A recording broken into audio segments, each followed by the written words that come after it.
Bien, apreciados amigos, muy buenas noches con cada uno de ustedes. Sean bienvenidos a esta transmisión, cuyo tema a tratar el día de hoy es aplicaciones de la geomática en el campo ambiental. Para ello te pedimos, por favor, que puedas rotar el link con tus compañeros, con tus amigos, para poder complementar algunos conocimientos que ya tenemos al respecto del tema. Sí, para ello el día de hoy tenemos a dos ponentes que nos van a estar acompañando durante toda la transmisión para poder hablar con respecto a este importante tema. Ahora, de repente ustedes se preguntarán, ¿verdad? ¿Qué es la geomática? ¿Qué vamos a hablar el día de hoy? De repente una pequeña introducción que podemos hablar. La geomática es la ciencia que se ocupa de la gestión de la información geográfica mediante la utilización de tecnologías de la información y la comunicación. Ahora, la geomática comprende un variado registro de ciencias que están acopladas a ella, como son la cartografía, los sistemas de información geográfica, la topografía, la geodesia, o la teledetección y también el catastro. Así es que el día de hoy el tema que vamos a tratar va a ser muy interesante, así que te pedimos que también puedas hacer tus preguntitas y así poder reforzar los conocimientos que ya tenemos al respecto. Muy bien, a continuación voy a presentar a los ponentes que nos están acompañando el día de hoy. El primer ponente es Iván Eduard Viamón Rojas. Voy a leer para ello su hoja de vida. Él nos dice que es graduado en Ciencias Biológicas y máster en Ingeniería Ambiental, ambos en la Universidad Nacional del Altiplano, Puno, Perú. Actualmente estudiante de doctorado en el programa de Ciencias Ambientales de la Universidad Estatal Paulista. Nos dice que también él es de la Escuela de Ingeniería Ambiental, Facultad de Ingeniería de la Universidad Peruana Unión, Campus Juliaca, del 2016 al 2017. También nos dice que él viene desarrollando actividades de investigación y enseñanza en los cursos de tratamiento de efluentes, modelamiento ambiental, evaluación de impacto ambiental y tratamientos de agua potable, con una carga horaria de 17 horas semanales. Además, también nos dice que es profesor de la Escuela de Biología, Facultad de Ciencias Biológicas de la Universidad Nacional del Altiplano, Puno, durante el año 2016 en actividades de enseñanza en los cursos de gerenciamiento ambiental urbano, recursos naturales y ecotoxicología, con una carga de 15 horas semanales, además de liderar diversos proyectos de investigación. Muy buenas noches, apreciado Iván, doctor Viamón Rojas. Muy buenas noches con usted. ¿Cómo se encuentra? Muy buenas noches, ¿cómo están ustedes? Yo muy bien, aquí de vuelta en el seno materno, con un poquito de frío. Excelente, muchísimas gracias, doctor, por estar con nosotros. También bienvenido, así es que vayan haciendo las preguntitas. Los ponentes del día de hoy conocen el tema, así es que vamos a aprender un poco más el día de hoy. Voy a presentar al siguiente ponente. Él es Díaz Aguilar Reni Daniel. Vamos a leer su hoja de vida. Él es ingeniero ambiental de la Universidad Nacional Agraria La Molina, con estudios de maestría en Ciencias de la Ingeniería Agrícola, mención en Ingeniería Ambiental.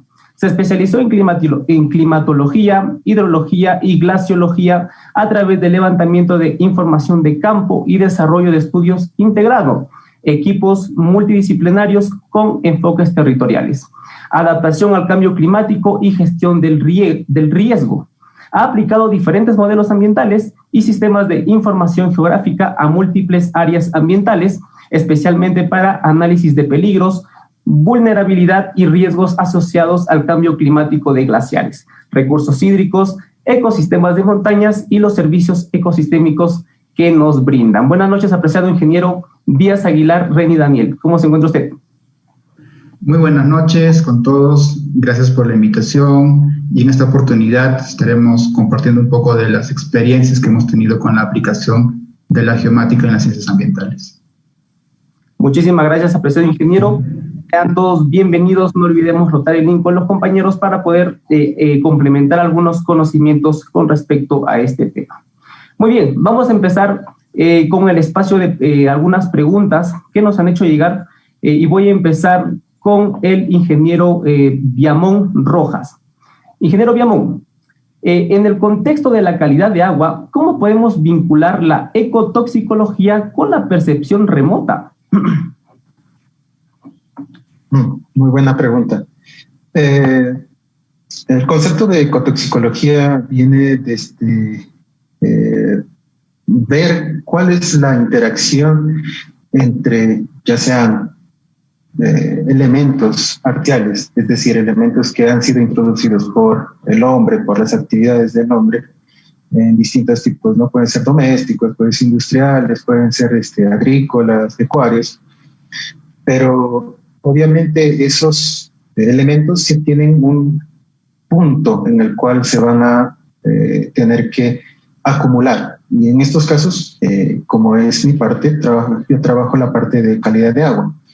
Entonces, nosotros vemos en ambientes lénticos, más que todo, ya sean lagos, lagunas, embalses, cómo es que estos elementos interactúan con el medio acuático y cómo es que esa ecotoxicología o la toxicidad de estos elementos puede influir al ambiente que lo rodea. Nosotros vamos a, en algunos casos, como yo he estado trabajando en Brasil, es el monitorear metales pesados en estos ambientes acuáticos y esto distribuirlos mediante interpolaciones y el uso de herramientas como la geoestadística y la geodesia, la georreferenciación y el geoprocesamiento para distribuir y ver cómo es esta, valga la redundancia, distribución espacial en un cuerpo de agua. Y eso obviamente va a cambiar en épocas de año.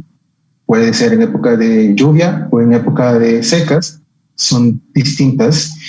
¿Y qué es lo que nos ayuda estas herramientas de la geodesia y la geotecnología para ver esta distribución desde un punto de vista más gráfico y no tan teórico?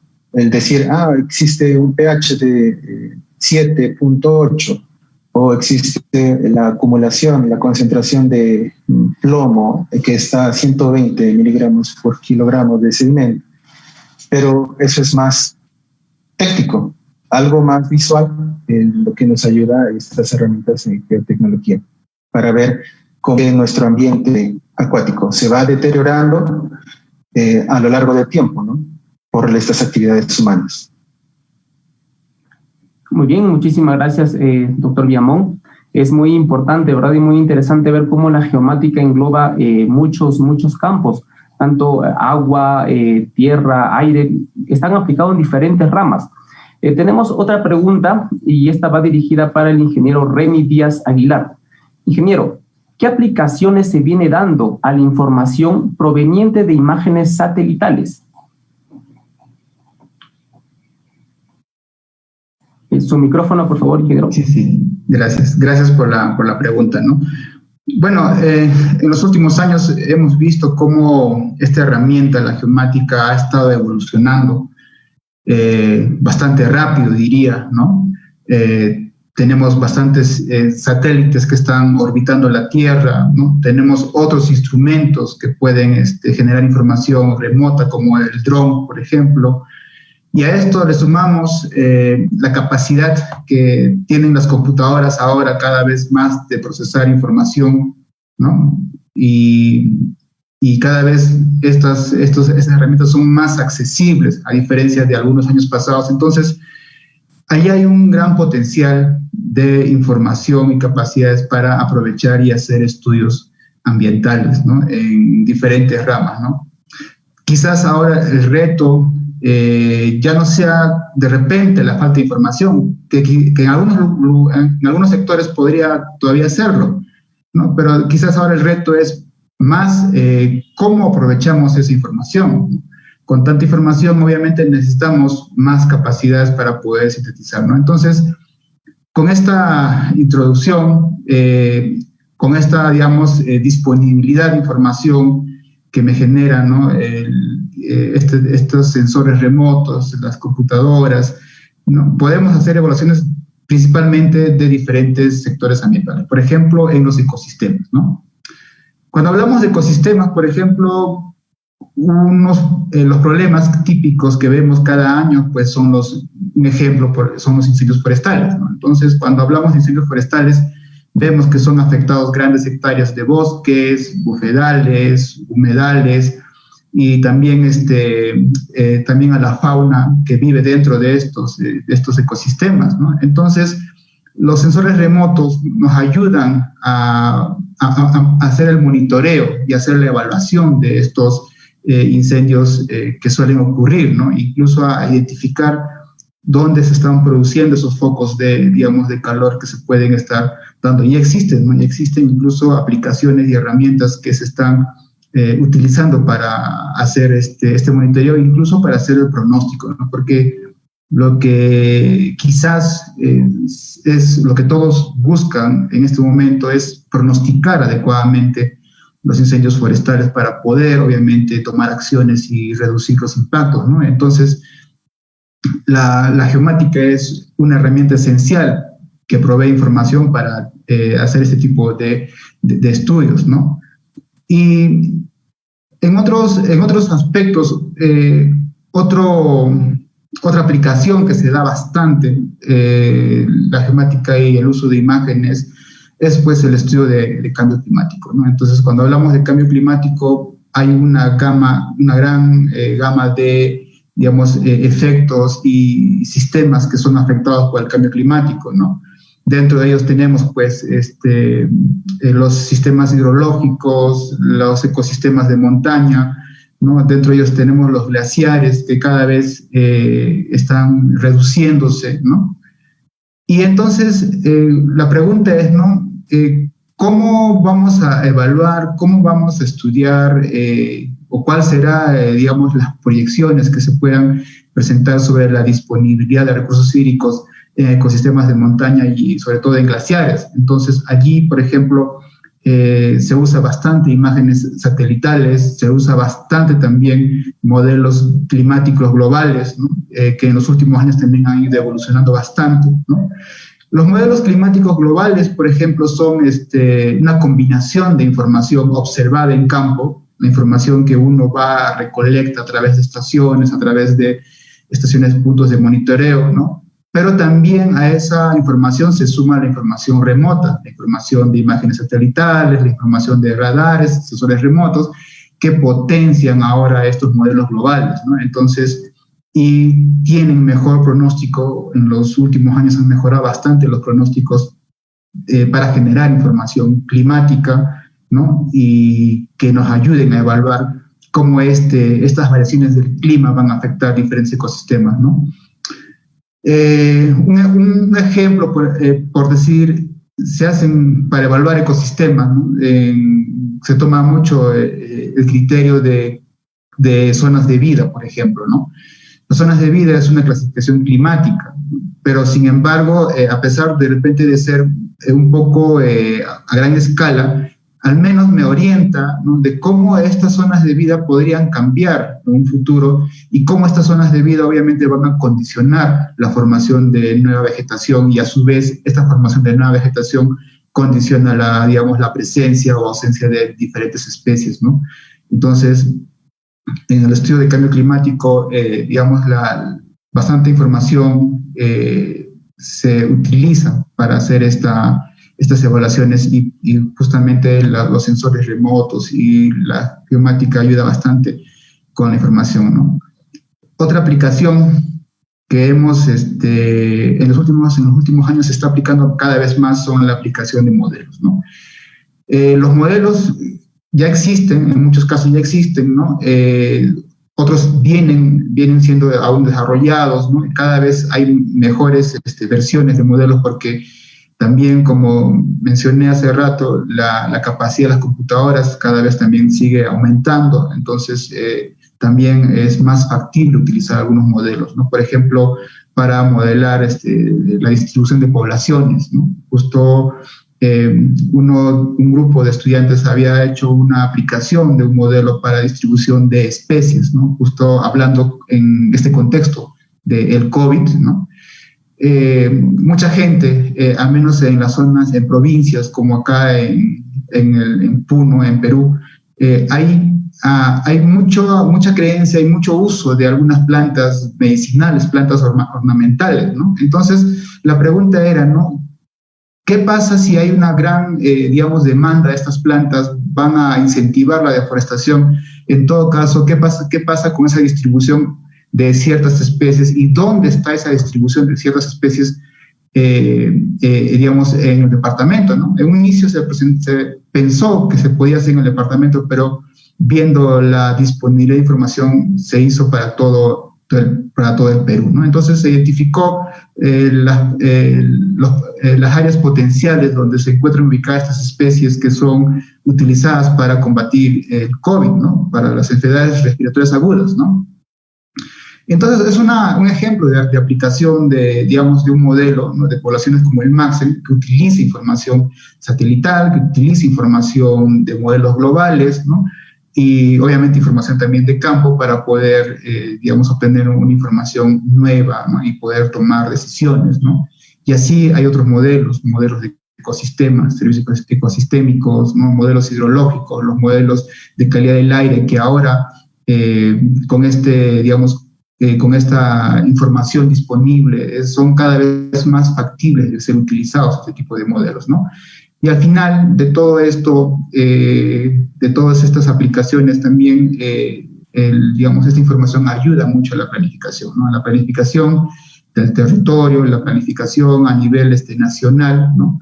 Hay muchos instrumentos ambientales, ¿no? De parte del Ministerio del Ambiente, de parte del Ministerio de Agricultura, que utilizan como estos instrumentos de gestión ambiental, como la zonificación forestal, la zonificación ecológica y económica, que se basan en la geomática, en los sistemas de información geográfica, en la información satelital, en la información de campo.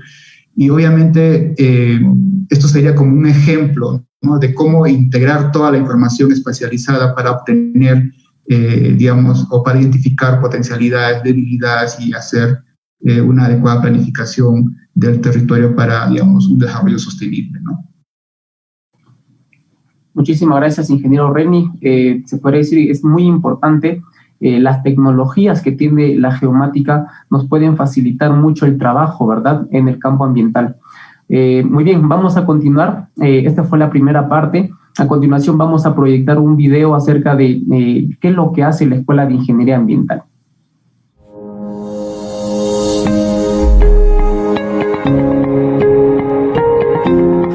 Bienvenidos a la Facultad de Ingeniería y Arquitectura de la Universidad Peruana Unión, una universidad con licenciamiento institucional. Nuestras carreras en Ingeniería Ambiental, Ingeniería de Industrias Alimentarias, Ingeniería de Sistemas, Ingeniería Civil y Arquitectura cuentan con profesores que facilitan el conocimiento y que han sido preparados en el más alto nivel. Este personal docente, impulsado por su vocación para la enseñanza superior, acompañará paso a paso tu desarrollo profesional. Con esta guía personal calificada podrás convertirte en un profesional competente, que pueda tener éxito en una sociedad cada vez más exigente. Formamos profesionales con conocimientos científicos y analíticos, capaces de implementar estrategias y tecnologías de saneamiento ambiental, gestionando la transformación e innovación de alimentos con el uso de tecnología de información, con proyectos de infraestructura para el desarrollo de la sociedad. Nuestros 16 laboratorios tecnológicos y especializados te ayudarán en la práctica profesional de tu vocación. Educación que trasciende para una generación que hace la diferencia.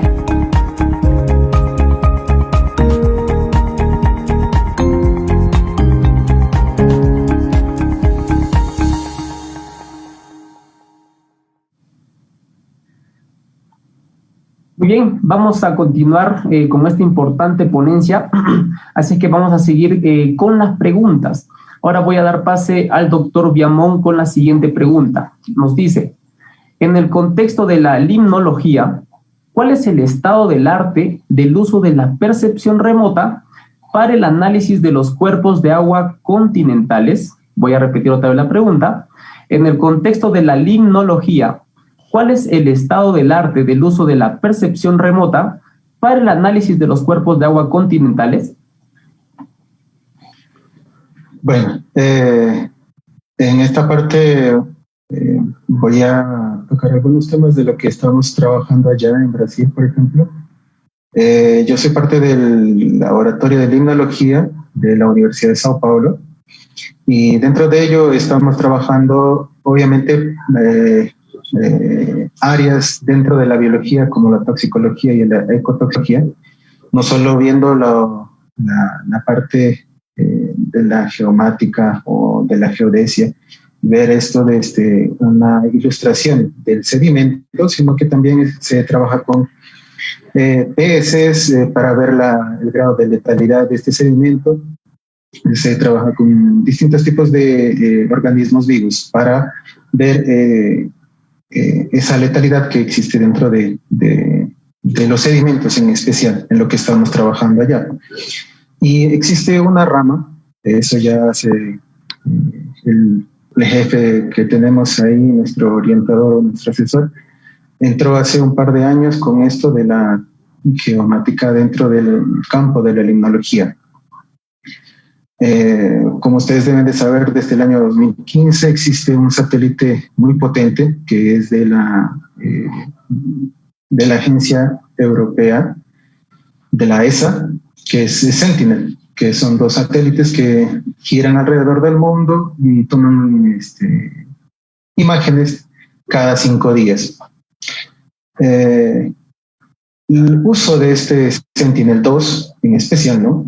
Es más para la parte terrestre. Y como lo estaba comentando el ingeniero René anteriormente, se utilizan modelos para pronosticar tipos de clima, pueden ser análisis de fauna, flora, como también lo estoy mencionando, pero en nuestro foco en este caso son cuerpos de agua. Y en este caso es un área muy, se podría decir, poco revisada hasta ahora. Existe no sé si se diría modelos, lo que también llamamos algoritmos, en los cuales Sentinel nos ayuda a averiguar hasta el año pasado 2 cosas en esencial. Una, que es la transparencia del agua, ver hasta qué profundidad penetra la luz del sol, en un cuerpo de agua, para ver el grado de troficidad, no sé si se podría llamarlo así, cuán contaminado está un lago. Es decir, mientras menos penetre la luz en un cuerpo de agua, eso nos infiere de que el cuerpo de agua, sea un lago, laguna o embalse, está contaminado, porque puede haber casos de eutrofización, o ya sea por vegetales o la interrupción de la luz del sol puede deberse a gran concentración de sólidos disueltos en el agua. Eso por un lado, la parte de transparencia del agua, y por el otro lado también estuvimos trabajando con análisis de clorofila, que está muy relacionado a la eutrofización. Mientras más eutrofizado está un lago, mayor concentración de clorofila va a existir. Y este año, la Universidad de Valencia, con la cual nosotros también trabajamos, soltaron un artículo científico en el cual ya cuentan hasta células de fitoplancton, en este caso siendo bacterias. Entonces, pero estos modelos o algoritmos, como les decía, varían de área en área. No podemos tomar los modelos que han sido creados para Estados Unidos o para Europa y aplicarlos a Brasil, por ejemplo, o a Perú. ¿Por qué? Porque la radiación, todo lo espectro que existe entre la satélite y la Tierra hasta que la imagen ha sido tomada varía de zona en zona, y también el ángulo, bueno, un montón de cosas. Entonces, estos valores que nosotros, que los modelos con los cuales ya vienen o ya se tiene información, deben de ser reevaluados y reanalizados para cada zona en especial. Y lo que hemos estado viendo, por ejemplo, en Brasil, en el estado de Sao Paulo, que se han analizado por lo menos unos 3 o 4 embalses, si no más, es de que cada embalse es independiente del otro. Es decir, que un modelo o un algoritmo que se utiliza para el embalse X, en algunos casos no puede ser utilizado para el embalse Y. Y ni qué decir, por ejemplo, nosotros ya estamos logrando ese algoritmo para el estado de Sao Paulo solamente. Ahora nuestro foco, por medio de mi persona, es meternos en ese campo, pero para el agua Titicaca. Entonces, ese modelo que se ha aplicado allá probablemente no nos va a servir aquí, y mucho menos el que se ha desarrollado en España tampoco va a servir aquí, pongámoslo de esa forma. Entonces, ¿cómo es que se hace este trabajo? Es relativamente simple porque solo se toman 3 parámetros, ¿no? Como les dije, la transparencia del agua. La transparencia se mide con un disco Secchi. ¿Qué es un disco Secchi? Es un disco, como viene su nombre, dividido en 4 partes o 4 colores, entre blanco y negro, blanco, negro, en el cual nosotros eso lo introducimos al agua y mediante solo la visión ver hasta qué profundidad nosotros podemos ver ese disco.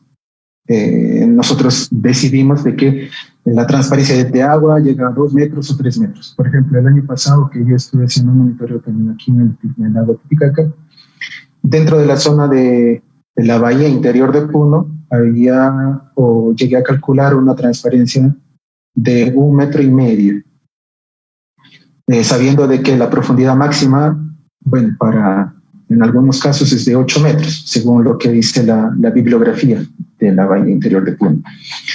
Y un poco más afuera, por donde es la boca toma, o donde se colecta el agua para el suministro de agua para la ciudad de Puno, la transparencia de agua llegó hasta 3,20 metros, 3,30 metros. Entonces ahí podemos diferenciar con datos sencillos, como la transparencia del agua, de que un ambiente está, como digámoslo entre paréntesis o entre comillas, más saludable que el otro. Y lo que se intenta hacer este año es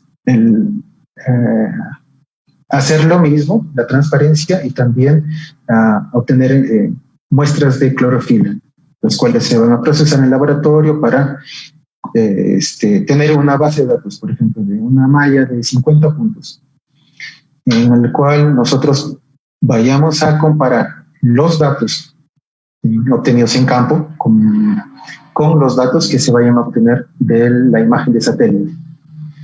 Esto se realiza mediante, podemos utilizar una N cantidad de software, pero existe se podría decir un software especial que lo suelta la misma agencia, que es el ESA, que se llama, se me perdió, que es un software especial. No lo tengo aquí, se me perdió en la cabeza ahorita, pero ahorita no se preocupe, se me acuerdo ahorita. Es un software en el cual, tipo el QGIS, tipo ArcGIS, o bueno, Maxim nunca lo trabajé. Es un software que nos permite que las imágenes ya no las tengamos que convertir, sino que las trabajemos fácilmente. Se llama el software. Se me perdió. Igual lo voy a estar buscando acá, pero en sí, ¿qué es lo que nos permite este software? Nos permite manejar estas imágenes, y este software, la ventaja de él es de que viene ya con las imágenes o con los modelos o los algoritmos que ya hemos hablado incluidos. Entonces solo necesitamos como que manipularlos un poco y colocar nuestros datos dentro de esa plataforma, dentro de ese algoritmo, y la imagen, se podría decir, la imagen final sale con los valores que nosotros hemos calculado. Y dentro de esos valores calculados con el software, al ser comparados con los datos de campo, vamos a ver si existe una relación. Ahí se hace una línea de regresión simple, ¿no? Para ver si es que hay una correlación.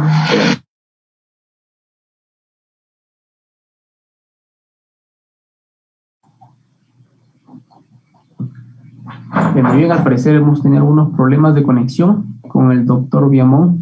Se le congeló Calamo.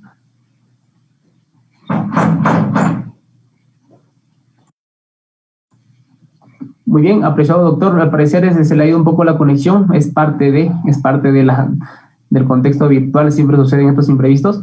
Ahora sí lo vemos, doctor Viamón, ahora sí. ¿Nos puede escuchar usted?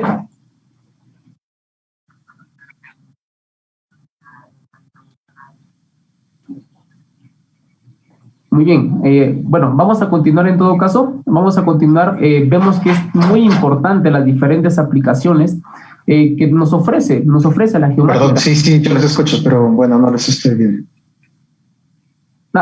Ahora sí lo escuchamos, doctor, se fue al parecer la conexión. ¿Los escucha usted? Sí, ahora sí ya sí, puede. Sí, los escucho bien. Es que, la conexión está muy baja aquí.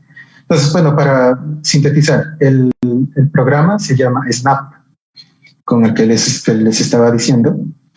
Y entonces, bueno, al final, lo que nosotros obtenemos es una comparación entre los datos de campo y los datos obtenidos por satélite, para ver si es que estos tienen una relación y si es que son, se podría decir, aptos para que sean parte de la decisión para proyectos para tomar de decisión, etcétera, ¿no? Entonces ya no necesitaríamos de salir a campo y gastar, por ejemplo, para una salida de campo más o menos es unos 500 a 600 soles en promedio. Y ni aquí hablar del material de laboratorio, ¿no? Entonces, si nosotros acortaríamos toda esa etapa de salida de campo y la etapa de gabinete en solo monitorear por medio de las imágenes satélite un cuerpo de agua y ver su estado trófico.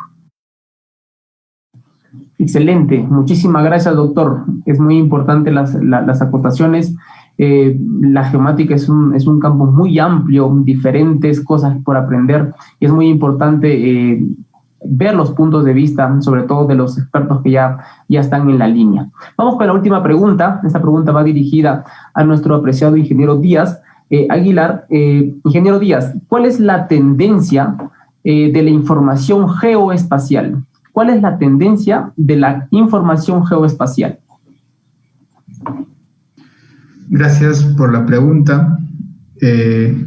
Bueno, tomando en cuenta que cada vez hay más información que se va registrando, cada vez hay más información, tanto satelital como información que se monitorea en campo, ¿no? También de modelos, ¿no? Entonces, existe una necesidad de tener de repente herramientas o softwares que me permitan analizar este tipo de información, ¿no? Información geoespacial, y en los últimos años esta información es tan pesada o es muy con grandes archivos, ¿no?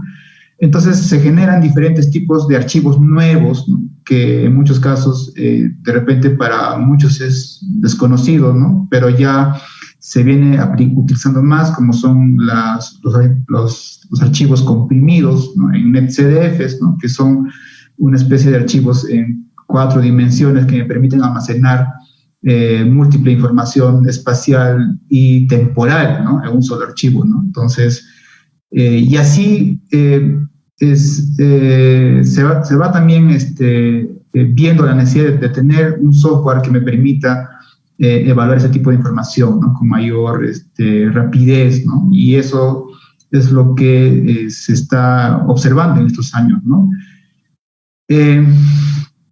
Aparte también, como esta información que se genera, ¿no? Son archivos muy pesados, también se necesita tener grandes volúmenes para almacenar, ¿no? Discos duros con mayor capacidad para almacenar la información, ¿no? Antes, ¿no? Antes la información, imagínense, ¿no? Hace más o menos 20 años, ¿no? Habían estos disquetes, ¿no? Que con las justas se almacenaba, creo que menos de un megabyte, ¿no? O sea, y ahora estamos hablando de discos duros, ¿no? De 4 o 5, ¿no?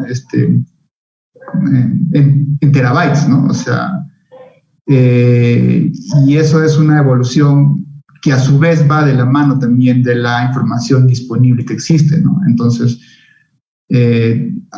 ahora la tendencia de la información del almacenamiento también va por que se almacena de una nube, ¿no? Un almacenamiento virtual, ¿no? de la información. Entonces, de repente ya no va a ser necesario tener un disco duro en un futuro no muy cercano, o muy cercano, ¿no? Entonces, de repente ya hay nubes especializadas para poder almacenar información en la red, ¿no? Entonces ya todo está disponible en la red para poder descargar y hacer aplicaciones, ¿no?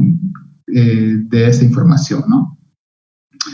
También hay que tomar en cuenta que cada vez tenemos satélites, ¿no? Con mayor resolución espacial, ¿no? Como se mencionó el Sentinel, ¿no? Que tiene una resolución de 10 metros, ¿no? Que son disponibles, son libres, porque también hay satélites que tienen un costo, ¿no? Que tienen mucha más resolución espacial, pero también están los satélites de resolución temporal, ¿no? O sea, cada vez hay satélites que me dan una imagen satelital cada media hora, cada 15 minutos, y estamos hablando de los satélites meteorológicos, ¿no? Y los GOES que son utilizados para hacer o para implementar los modelos climáticos, ¿no? Entonces, teniendo todas esas consideraciones, a veces las instituciones públicas necesitan una gran base de datos, ¿no? Para poder almacenar este tipo de información, ¿no? Otra tendencia en los últimos años es pues la aplicación de el drone, ¿no? El drone en los últimos años se está utilizando, ¿no? Ya de manera más masivamente, ¿no? Antes era muy esporádico ver aplicaciones con drones, pero ahora la reducción de los costos, ¿no? Para adquirir un dron básico, que ya puedo, hacer fotogrametría, incluso ya puedo adquirir sensores, ¿no? Infrarrojos o sensores en radar para poder aplicar o adaptar los drones. Entonces, eso también es otro mundo que me va a generar bastante información con mayor precisión, ¿no? Y con mayor detalle, ¿no? Y que también me va a ayudar a hacer estudios de repente que antes con las imágenes no se podía, ¿no? Entonces, con el dron vamos a poder hacer estudios a nivel de microcuencas, a nivel de ecosistemas, con mayor detalle, ¿no? Y también pensando en eso, también se necesita un software determinado y también un adecuado almacenamiento de la información, ¿no?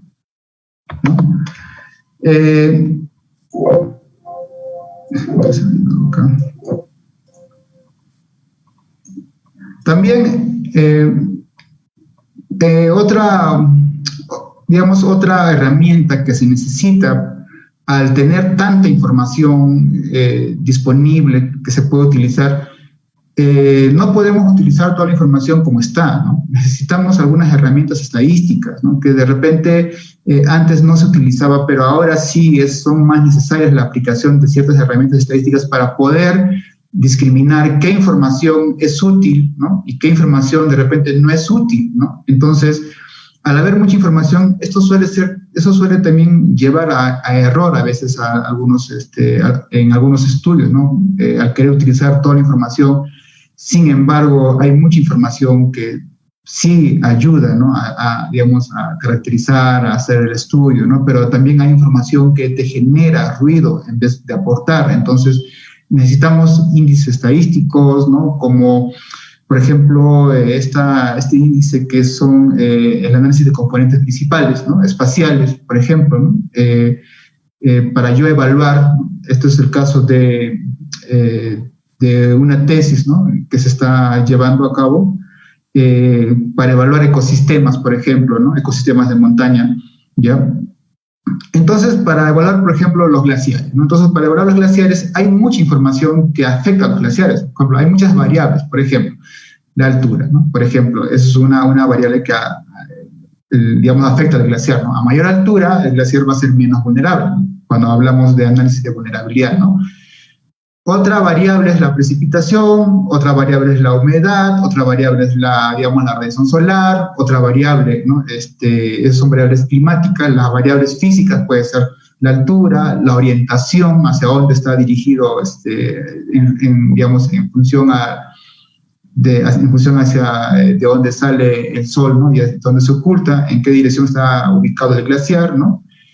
La pendiente, ¿no? Información de las propias características del glaciar, como, la profundidad, el área, la tasa de pérdida. Entonces, estamos hablando más o menos de unas 15 variables que afectan, el ecosistema glaciar, ¿no? Sin embargo, ya no es tan posible de repente aplicar alguna regresión lineal, ¿no? Con tanta información, que lo único que me podría generar de repente es ruido, y de repente se me hace complicado procesar tanta información espacializada. Entonces, para eso, por ejemplo, están estas herramientas de análisis de componentes principales, que lo que va a hacer es generar nuevas dimensiones de esas 11 variables o 12 variables para solamente sacarme 3 variables, ¿no? O reducirme o sintetizarme en 3 variables, que a esas variables se les llaman componentes principales, ¿no? Y con esas 3 variables puedo explicar todo el fenómeno de la vulnerabilidad sobre los ecosistemas de montaña, ¿no? Por ejemplo,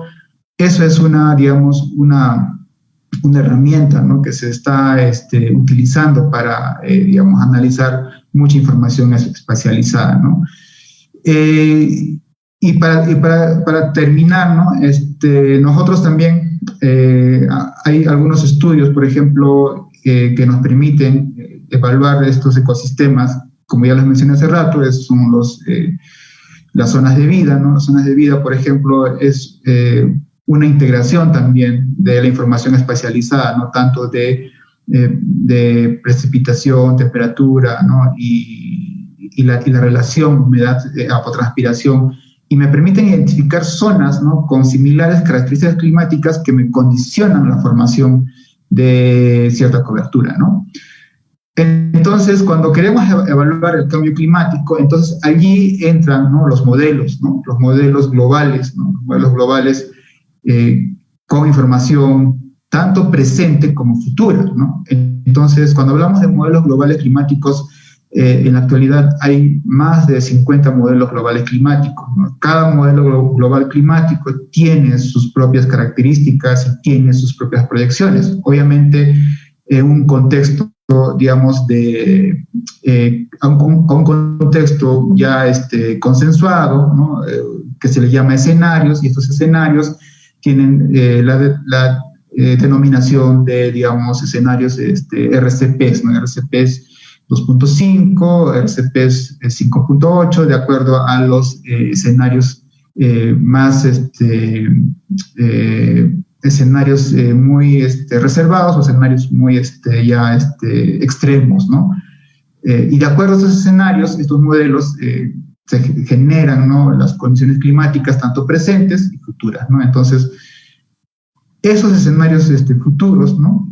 Son los que se utilizan para hacer las evaluaciones de cambio climático, ¿no? En ecosistemas, ¿no? Entonces, ahí también se necesita bastante información espacializada, y justamente también usamos los análisis de componentes principales espaciales para poder sintetizar la información espacial que no se podría trabajar fácilmente si queremos utilizar, alguna regresión lineal, ¿no? Simple, ¿no? Y esa es un poco la tendencia. Cada vez estamos, abiertos a que hayan más herramientas, más información, y entonces, ¿no? La pregunta siempre sale, ¿no? Entonces, al haber tanta información ya, en realidad es un reto, ¿no? Es un reto saber manejar o tener esas capacidades para poder administrar y manejar y sacarle provecho sobre toda esa información disponible que hay, ¿no? Muchísimas gracias, ingeniero Reni. Qué importante, ¿verdad?, es conocer estos temas para poder nosotros complementar y así dar un mejor servicio a nuestra comunidad. Recordemos, nosotros también como Escuela de Ingeniería Ambiental, en sus cursos llevamos un poquito de esto, ¿verdad? Sistemas de información geográfico y diseño automatizado. Entonces, saquémosle provecho, empezamos desde esos cursos básicos y así vamos a ir complementando poco a poco. Queremos agradecer, estamos transmitiendo desde la Universidad Peruana Unión Campus Juliaca, al ingeniero Díaz Aguilar. Gracias también, doctor Viamón, por su presencia. Creo que hemos salido muy fortalecidos de estas ponencias dadas el día de hoy. Muy bien, sin más preámbulos, esto ha sido esta pequeña ponencia que les hemos querido brindar. Esperemos que haya sido de su agrado y que podamos seguir complementando estos temas que nos van a ayudar. Así es que muy buenas noches con todos. Con nosotros será hasta una próxima oportunidad. Muchísimas gracias.